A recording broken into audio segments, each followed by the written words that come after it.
조선의 정조대왕 시절에 경남 양산 통도사에는 훌륭한 법사 스님이 계셨다. 그 법사 스님은 아주 픽덩이 일대 그 추운 겨울에 양산 통도사의 일주문 앞에 보에 쌓여 놓여 있었는데 마침 그곳을 지나던 스님 한 분이 통도사로 데리고 와 절에서 기르게 되었던 것이다. 그런데 그 아이가 통도사 일주문 앞에 놓이게 된 것에는 사연이 있었다.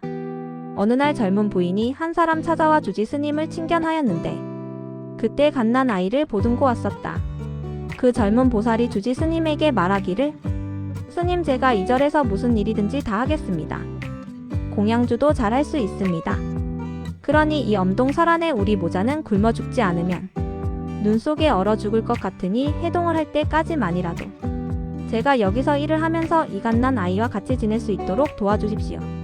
그때 주지 스님은 대중공사를 모든 대중이 모인 데서 붙였다.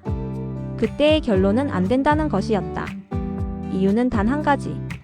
너무 젊다는 것이었다. 사부 대중이 많은 이 사찰에 살면서 헛소문 만들기 좋아하는 자들로 인하여 어떤 불미스런 헛소문이 날지를 모른다.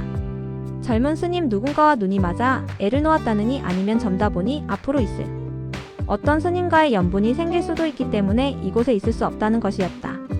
그때 그 보살은 통도사를 빠져나오다가 눈이 오는데 어린 갓난 아이를 일주문 옆에 두고서 떠나버린 것이었다.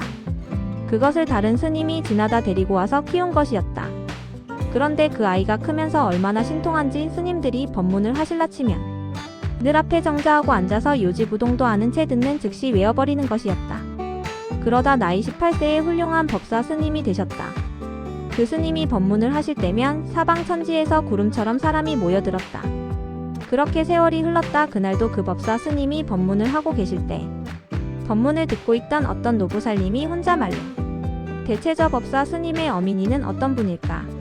어떤 분이 어머니이시길래 아들을 저리도 훌륭하게 잘 키우셨을까? 그렇게 혼자말로 중얼거리고 있는데 그때 옆에 앉아있던 한 보살이 예 제가 저 법사 스님의 애미입니다. 그 단 한마디가 순식간에 법당 안과 도량에 있는 모든 사람에게 쫙 퍼진 것이었다. 마침내는 법사 스님이 법문을 하고 있는 그 사이에 듣게 되었다. 법문을 마치고 나온 법사 스님이 그 어머니라는 사람 보고 좀 기다리라고 하고는 모든 사부대중을 불러놓고 의논을 하였다. 지금 저기에는 내 어머니라는 보살이 와 있는데 모든 스님들의 생각은 어떠하신지요? 제가 만나 뵈어도 되겠습니까? 그러자 모두가 하나같이 이구동성으로 하는 말. 아니 그 엄동설안에 눈까지 오는데 죽으라고 일주문 앞에 두고 갈 때는 언제이고 이제 와서 훌륭한 법사 스님이 되시니까 내 아들이네 하고 자랑을 하는 것이 어디 애미 된 도리입니까? 그런 사람이라면 불러서 혼을 내주고 두 번 다시는 얼씬도 하지 못하게 하시는 것이 좋겠습니다. 대중공사가 그렇게 결정이 나자 법사 스님이 그 어머니 되는 사람을 들어오게 하여서 마주 앉아서 하는 말. 정말 그대가 내 어머니가 맞소? 예 제가 예전에 일주문에다 두고 갔었지요. 그러자 법사 스님이 그러면 됐어. 이제 두 번 다시는 나를 아들이라고도 하지 말고 또 그대가 법사 스님의 엄니이네 하는 말도 마시오. 죽으라고 버리고 갈 때는 언제이고 이제 와서 내 아들이네 하는 것은 무슨 신보여.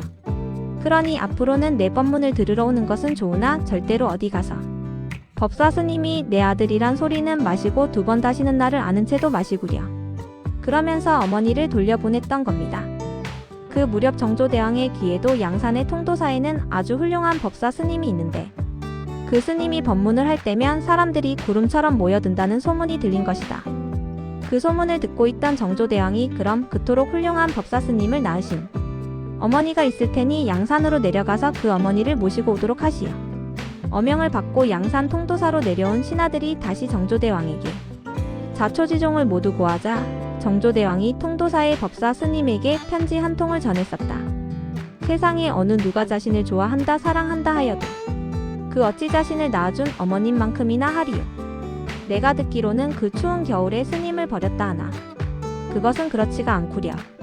둘이 같이 다니면 얼어 죽고 배 고파 죽게 생겼으니 파리의 목숨도 귀하게 여기는 스님들은 자식을 여기 두고 가도 분명 살려주었으면 주었지 어찌 산 생명을 죽도록 내버려 두겠는가 하는 생각으로 살리려고 두고 간 것이지 절대로 죽으라고 버리고 간 것이 아닙니다. 이 편지를 받아든 법사 스님은 오늘이 아니면 그 어머니를 만날 수 없을 것 같아 수소문하여서 길을 떠나 찾아다니기 시작을 했었다.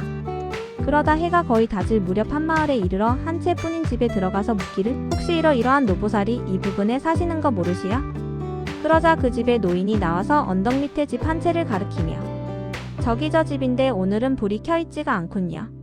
불이 켜있으면 그 노인네가 살아있거나 집에 있는 것이고 불이 꺼졌다면 약방에 갔거나 아니면 죽었을 것이요. 법사 스님이 그 소리를 듣고는 호롱불을 하나 빌려 숨이 목에 차도록 뛰어갔다. 그리고 그 집안에 당도하니 인기척이 없어 법사 스님이 주인을 불러본다. 주인장 계시오? 주인장 계시오? 아무 대답이 없자 법사 스님이 토방을 올라 방문을 살며시 열어보니 분명 누군가가 이불을 푹 뒤집어 쓰고 있는 것이 보였다. 법사 스님이 호롱불을 들고 다가가서 이불을 젖히니 어머니가 거의 죽어가는 모습으로 누워있는데 머리맡에는 언제 먹었던 죽그릇인지는 몰라도 바싹 말라서 쩍쩍 갈라져 있었고 방 안은 냉기가 흐르고 입에서는 입김이 솟아나왔다. 그 모습을 보던 법사 스님이 어머니 그러자 가물가물 죽어가던 어머니가 희미한 정신으로 니시여? 니시길래 나보고 어머니라 하시오. 그 호롱불로 얼굴 좀 비춰보구려. 그때 법사 스님이 호롱불을 자신의 얼굴에 가까이 갖다 대자 어머니가 하시는 말 이제 되었어. 어서 양산 통도사로 빨리 가시어 더 많은 법문으로 부디 훌륭한 스님이 되시구려. 이제 나는 내 마지막 소원을 들었구려. 어머니라는 그 말 한마디 못 듣고 죽을 줄 알았었는데 법사 스님은 그 소리를 듣자마자 어머니를 들쳐업고는 양산 통도사로 뛰기 시작했었다. 통도사에 도착한 법사 스님이 있는 정성 다 들여 미음을 쓰고 약을 다리어 그 어머니를 살렸고 그렇게 지내던 어머니가 양산 통도사에 온 지 3년이 되는 해에 세상을 뜨셨다. 그때 법사 스님이 그 어머니를 위하여 49제를 드리는데 법문을 한 곡조 올린다. 이 세상에 어느 누가 가장 귀한 부자인가? 이 세상에 어느 누가 가장 공한 가난인가?